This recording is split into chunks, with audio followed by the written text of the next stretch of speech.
చూడు వేసా నిన్ననే ఇచ్చిన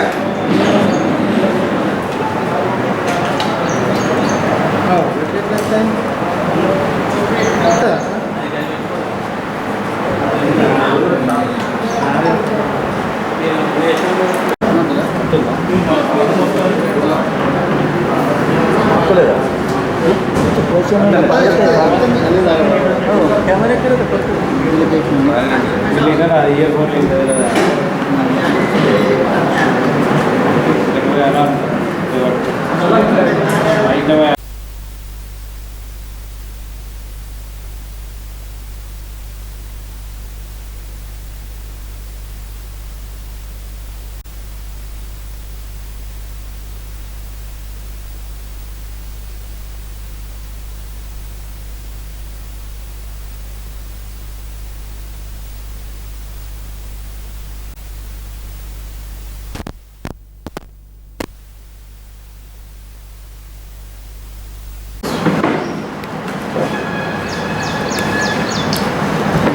అందరూ కూడా నమస్కారం.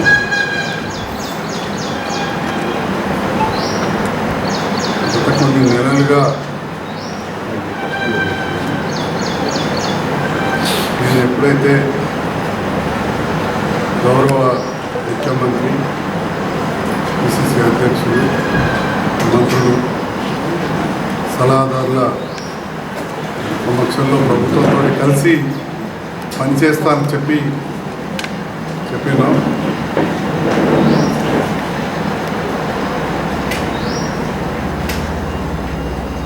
కొన్ని నెలల క్రితం నుంచి ఏ విధంగా అయితే నేను గౌరవ ముఖ్యమంత్రి, పిసిసి అధ్యక్షులు, మంత్రులు, సలహాదారులతో కలిసి ప్రభుత్వంతో కలిసి పనిచేస్తున్నాను. వారు కూడా ఈ ప్రాంత అభివృద్ధిలో కావచ్చు, ఒక శాసనసభ్యునిగా ఎక్కడ కూడా నాకు గౌరవం తగ్గకుండా చూస్తామని మాట ఇవ్వడంతో నేను ప్రభుత్వంతో కలిసి పనిచేస్తున్న విషయం మీకు తెలుసు. ఆ సందర్భంలో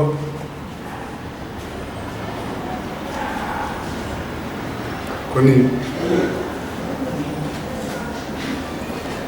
విమర్శలు వచ్చినాయి రాజకీయాలలో. ఎవరైతే గతంలో కూడా వేరే పార్టీ నుంచి గెలిచిన వాళ్ళ ప్రభుత్వంతో కలిసి పనిచేయించుకున్నారో వారు కూడా మాట్లాడిండ్రు. అది నేను మళ్ళీ చెప్పేదేం లేదు. పెద్ద పెద్ద రాజకీయ విశ్లేషకులే వాటిపైన మాట్లాడింది. ఇది అంతకుముందు జరిగింది కదా. అంటే కాంగ్రెస్ పార్టీలో అత్యంత సీనియర్ నాయకునిగా చెప్పుకునే జీవన్ రెడ్డి గారు కంటే సీనియర్ వయసులో పెద్దవాళ్ళు ఉన్నారు. వారికంటే కూడా ఎక్కువ రోజుల నుంచి కాంగ్రెస్ పార్టీలో ఉన్నారు. కానీ ఎక్కువసార్లు గెలిచినా అని చెప్పుకునే జీవన్ రెడ్డి గారు అసలు విషయం మర్చిపోతుంది. కాంగ్రెస్ పార్టీలో నాకు తెలిసి ఎక్కువసార్లు ఓడిపోయిన నాయకుడు కూడా వారే. నాకు తెలిసినంత వరకు 5 సార్లు ఎమ్మెల్యేగా, 3 సార్లు ఎమ్మెల్యే కూడా. ఓకే, వారు చేసిన సేవలకు చాలాసార్లు కూడా వచ్చింది. లేదా సేవలే కావచ్చు, 3 సార్లు ఎంపీ కూడా, 5 సార్లు ఎమ్మెల్యే కూడా. సేవలే కావచ్చు, రాజకీయంగా వారి పక్కనున్న రెండవ శ్రేణి నాయకులు ఎవరు కూడా ఎదగనీయకుండా వాళ్ళ కుటుంబ సభ్యులను వాళ్ళనే ప్రాధాన్యత ఇచ్చే వల్ల జైత్యాల్లో ఇంకొకరు ఆల్టర్నేటివ్ అప్లికేషన్ పెట్టుకుంటూనే లేకుండా. ఈ మధ్యకాలంలో నేను కాంగ్రెస్ ప్రభుత్వంతో కావచ్చు, ముఖ్యమంత్రి గారితో కావచ్చు, పిసిసి అధ్యక్షులతో కావచ్చు, మంత్రులతో దగ్గరైన తర్వాత సహనం కోల్పోయి ఆ సహనంతో ఇష్టం వచ్చినట్టు మాట్లాడుతాం. నేను కూడా పెద్ద మనిషి, వయసు పెద్దగా అయినా కొద్దిగా అప్పుడప్పుడు మన ఇంట్లో పెద్దలు కూడా అట్లే మాట్లాడతారు. మనం ఎందుకు లేని నా పని నేను చేసుకుంటూ పోయినా, ఎన్నిసార్లు పోయినా కానీ మళ్ళీ మాట్లాడుతూ ఉంటే నిన్న కూడా గాంధీ భవన్ సాక్షిగా ఇక నాతో లేడు, ఆయన మోస్ట్ సీనియర్, ఆమె ఇండిపెండెంట్. మరి గాంధీ భవన్లో కూర్చొని ఇండిపెండెంట్ అంటే నాకు అర్థం కాదు. ఇదే ఉండదు మోస్ట్ సీనియర్ అన్నప్పుడు నాకు అనిపించింది నీకంటే ఎక్కువసార్లు గెలిచిన వాళ్ళు ఉన్నారు రాజకీయాల్లో రాష్ట్రంలో. కానీ మీరు ఓడిపోయిన సార్లు ఓడిపోయిన వాళ్ళు కాంగ్రెస్ టికెట్ ఇచ్చి వాళ్ళు ఎవరున్నారని చెప్పి నేనైతే అనుకుంటున్నాను. 5 సార్లు ఎమ్మెల్యేగా 3 సార్లు ఎంపీ కొడిపోయాను. మరి మీ మీద గెలిచిన 5 సార్లు ఎమ్మెల్యేలో 2 సార్లు నేను గెలిచిన. ఇక పెద్దలు మాజీ మంత్రులు రాజశేఖర్ గారు, రమణ గారు, కేసీఆర్ ఎవరు ఏం జగిత్యాల ప్రాంతానికి ఇవాళ కంట్రిబ్యూషనే లేదా? జగిత్యాల అంటేనే నేను జగిత్యాల అభివృద్ధి గురించి నాకే తెలుసు, నేనే చేసినా అని కూడా నేను మాట్లాడుతూ ఉన్నాను. అంటే మేము ఏం చేయలేదా?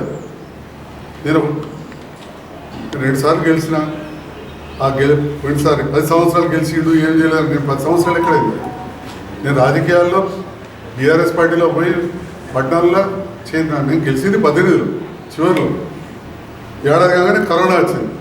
ఉన్నంత సమయంలో మన రాష్ట్రంలో ఎక్కడ కట్టడానికి డబల్ బెడ్రూమ్ డెఫినెట్గా ముందుండి కట్టించాం. చెప్పినాం అప్పుడున్న ప్రభుత్వం పెద్దలు ఇచ్చారు. ఇక అప్పుడప్పుడు ఇక వాళ్ళంటారు వాళ్ళు ఇచ్చారు నువ్వేం చేసినావు అంటే మరి పక్కన ఎందుకు కట్టలేదు? మరి అదేవిధంగా ప్రభుత్వ విధానాలు ఏముంటే అవి తీసుకొని ముందరికి పోతాం. అప్పుడున్న ప్రభుత్వ విధానాలు చెరువులు నింపుడు ఈ టైంలో కూడా జల యజ్ఞం చేశారు. మరి మీరు ఎందుకు అంతరంగా చెరువు నింపలే? ఓ లిఫ్ట్ పెట్టి ఓ చెరువుకి వెళ్ళి చెరువుకు 4 రోజుల పైపులు ఆగలే, కరెంటు మోటార్లు ఆగలే.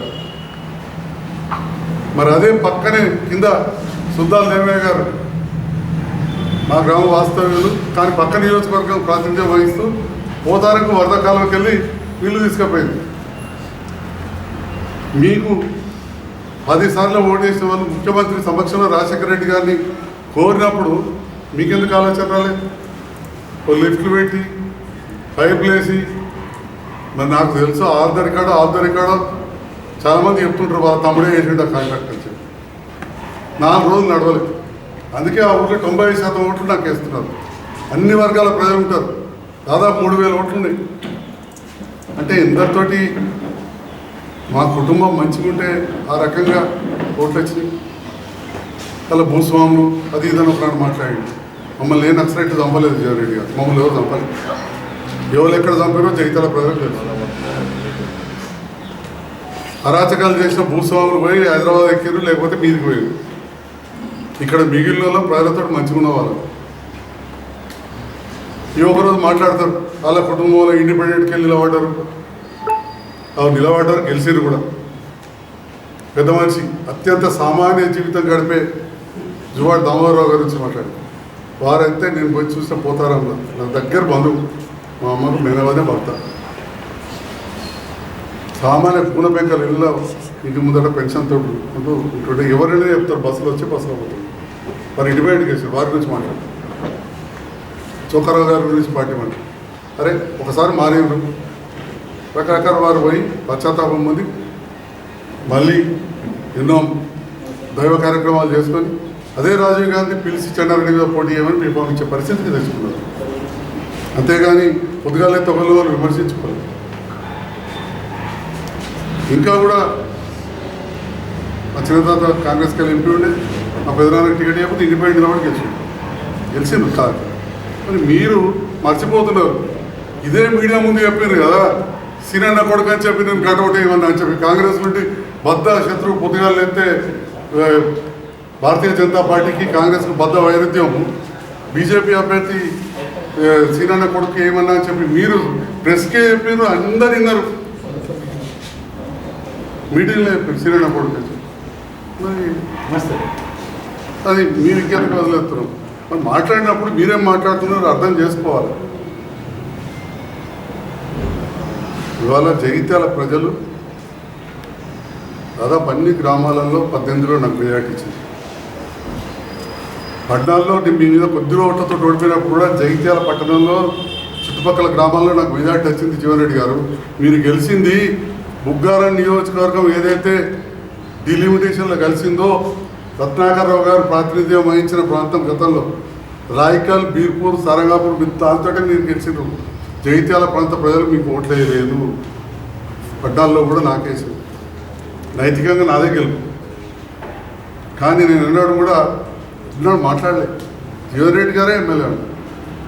1-2 సార్లు 1-2 మీటింగ్లలో చిన్న మీటింగ్లలో స్టేజ్ మీదకి పోయిన తప్ప ఏనాడు కూడా నేను బయట అక్కడ కూర్చునేవాడిని. అప్పుడు ప్రభుత్వం వచ్చి అప్పుడు ఎంపీలు మంత్రులు వస్తే ఏనాడు కూడా స్టేజ్ మీద అఫీషియల్ ప్రోగ్రామ్ పోయి ఆర్భాటాలు చేయలేదు.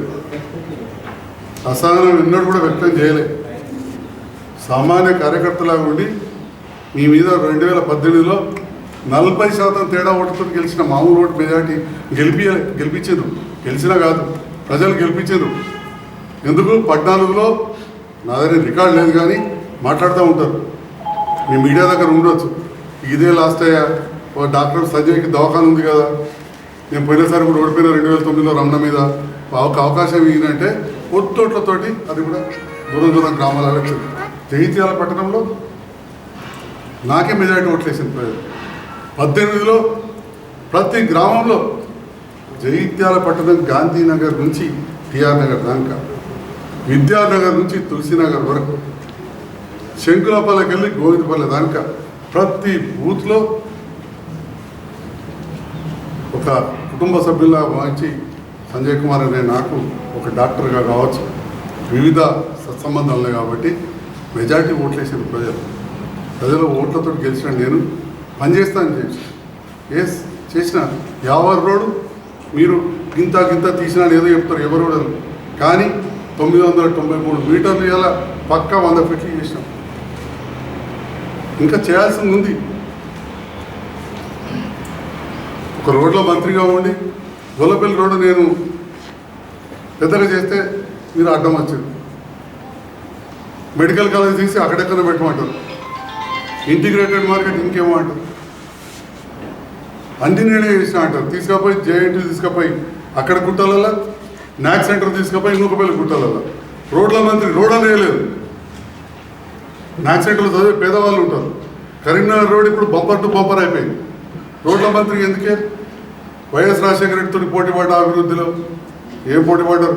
అప్పుడు కేసీఆర్ గారి మీద నిలబడితే అప్పుడు జేఎన్టీ అవి వచ్చినాయి. అలా వాళ్ళకి డౌట్ ఏం లేదు. మీ టైంలో వచ్చినాయి. నా టైంలో వస్తేనే అప్పుడప్పుడు ఏదో ముఖ్యమంత్రి ఇచ్చినట్టుంది. ఇక్కడ మీ టైంలో వచ్చినాయి. రాజశేఖర రెడ్డి గారు ఇచ్చిన అప్పుడు ముఖ్యమంత్రి నేను ఒప్పుకుంటా. కానీ తీసుకుపోయి పెట్టింది అక్కడ.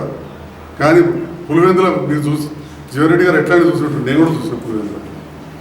మదనపల్లి ఎక్స్ఎమ్మెల్యే నా ఫ్రెండ్ వైఎస్ఆర్సీపీ దేశాతిప్పారెడ్డి ఆయన దగ్గర పోతూ అదే దారిలో పోయినా. నాకు నాగలోక తేడా ఉంటుంది మన జగిత్యాల పులివెందుల రోడ్లకు.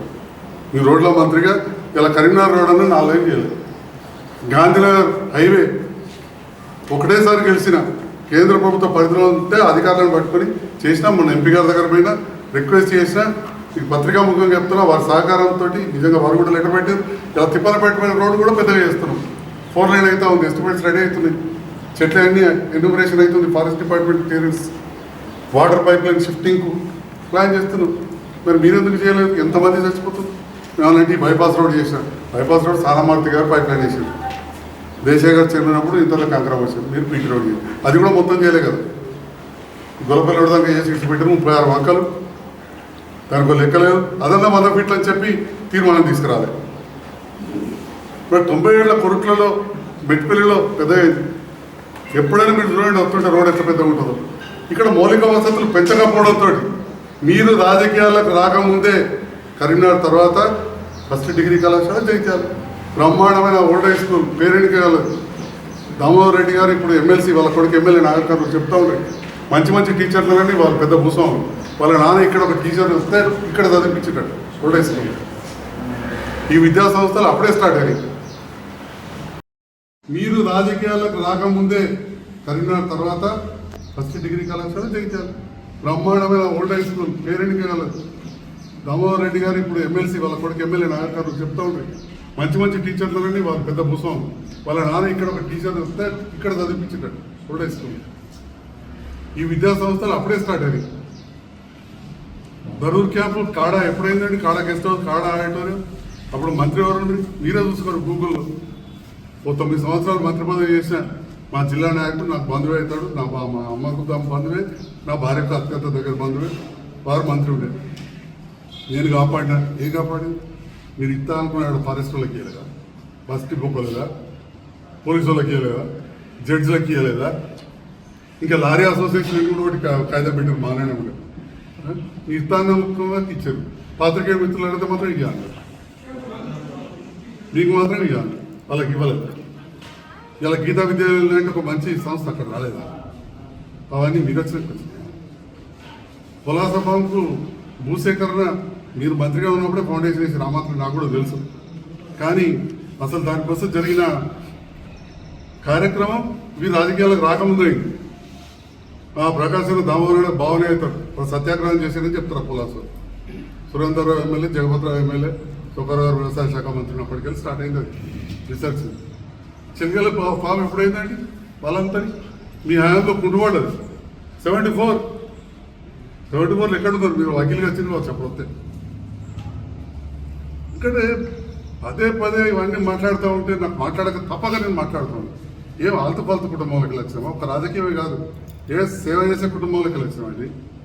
మా నాన్న రాజకీయాలకు చాలా దగ్గరుండి నడుపుతున్నాయి కానీ ఓపెన్గా రాలేదు. ఏ ఫామ్ చూసినా చుక్కరావు గారిది కానీ రత్నాకరరావు గారిది కానీ ప్రతి ఎలక్షన్ స్టేట్మెంట్ మా ఫాదర్ నింపేవారు, మా ఫాదర్ చేస్తుంది రాజకీయాల్లో. ఒక లయన్స్లో ప్రెసిడెంట్గా 76-77 లయన్స్ మా నాన్నగారు. జగిత్యాల ఫస్ట్ ఫైర్ స్టేషన్ ఏర్పాటు చేయబడ్డది లయన్స్ క్లబ్ ద్వారా. My father, I proudly say, late CM Hanumantharao గారు రామిస్తాను 1976-77. ఇది లయన్స్ ఇంటర్నేషనల్. ఇయ్యాలంటే కూడా లయన్స్ అనేది మామూలు సంస్థ కాదు, లయన్స్ రోటరీ ఇవన్నీ. దానికి వారు ప్రెసిడెంట్ ఉన్నప్పుడు పునాది వేసారు. 78లో భాగ్య గారు ఇచ్చి 78లో భాస్కర్ రెడ్డి గారు ఇనాగ్రేషన్ చేశారు.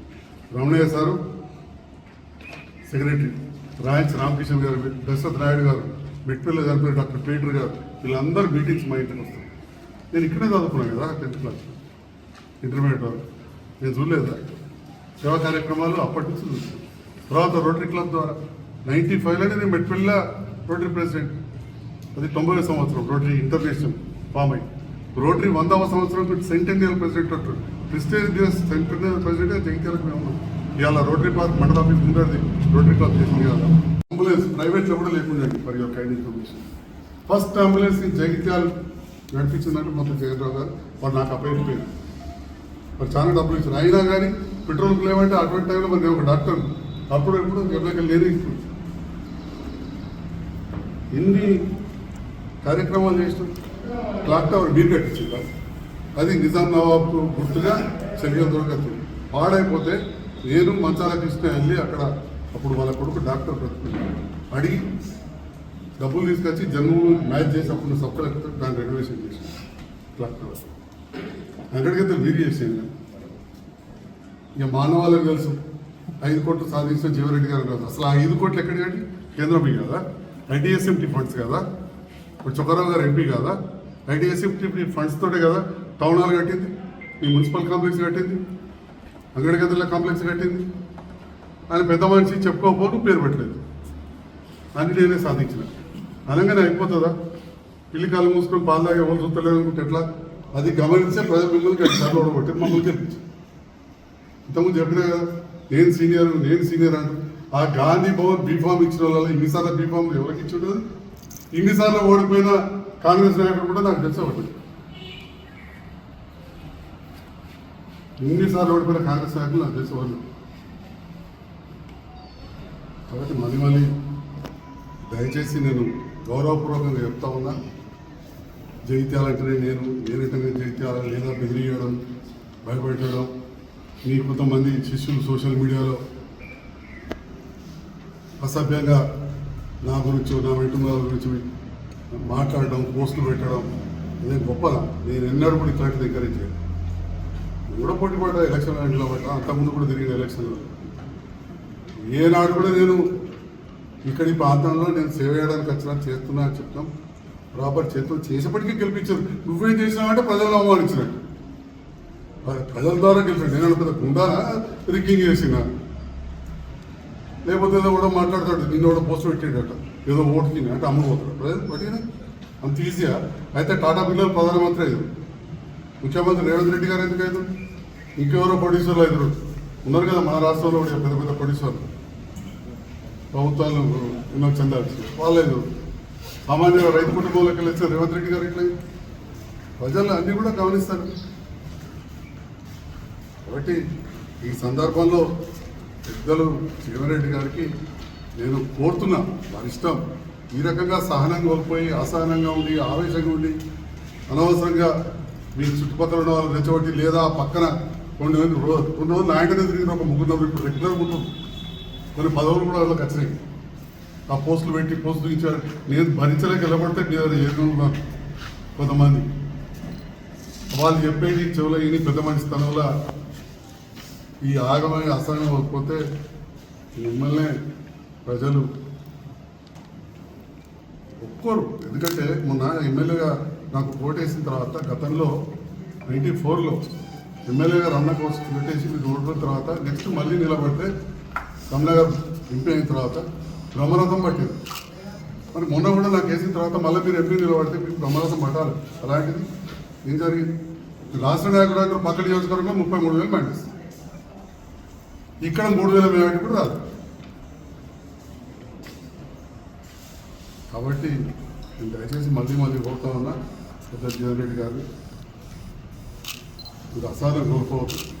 జగిత్యాల అభివృద్ధికి మీరు నాకు కాదు సలహాలు, మీరు చాలా పెద్దవాళ్ళు, మీరు పై స్థాయిలో సలహాలు ఇస్తారా, రాష్ట్ర అభివృద్ధికి సలహాలు ఇస్తారా, దేశాభివృద్ధికి ఇస్తారా? ఎందుకంటే మీరు పార్లమెంట్ మెంబర్ కూడా 3 సార్లు పోటీ చేశారు. దేశాభివృద్ధికి ఇస్తారా? ముందాతనం కోల్పోకుండా దయచేసి మీరు వ్యవహరించాలని కోరుతున్నాను. Thank you. మీరు కూడా స్పీకర్ గారు వారే చెప్తారు.